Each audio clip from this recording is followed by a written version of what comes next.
Problema pa rin ang supply ng kuryente sa ilang lugar sa Isabela kung saan naglandfall ang Bagyong Christine kaninang hating gabi. Live mula sa Tumawini, Isabela. May unang balita si Jasmine Gabriel Galban ng GMA Regional TV. Jasmine.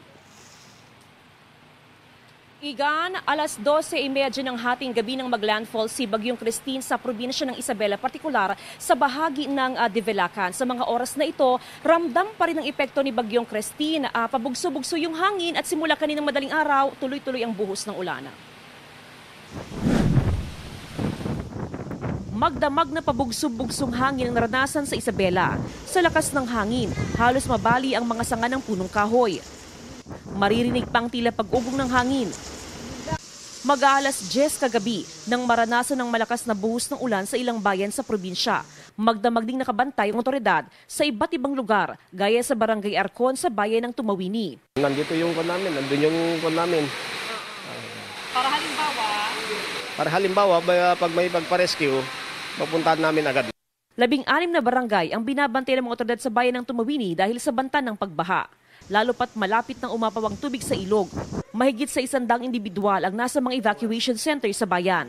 Alarming stage na po siya. Tumaas po siya ng 5 feet po from our 741 na monitoring po. So nasa alarming stage na po, and of course we are here prepared po para sa flooding incident. Sa monitoring ng PDRRMO, 7 tulay sa probinsyang hindi na madaanan ng mga motorista dahil sa pag-apaw ng ilog. Dahil dito sa Isabela, dahil tuwi-tuwi na kami nadadalaw ng bagyo, yung pag-construct ng mga bahay ay matibay. Oo. So we're more concerned with the rain. Malapad yung rain band. Ilang lugar na rin sa probinsya ang walang supply ng kuryente. Gumamit na ng generator set ang ilang negosyante. May hirap po, ma'am. Mas lalo na kapag ma'am, kapag walang tubig yung pinag-ano namin, apektado po lahat. Patuloy na pinag-iingat ang mga residente sa banta ng pagbaha.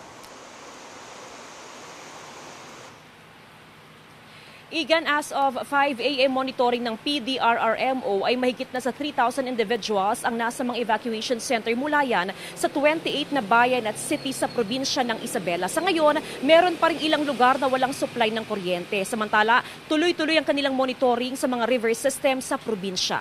Igan? Maraming salamat, Jasmine Gabriel Galban ng GMA Regional TV.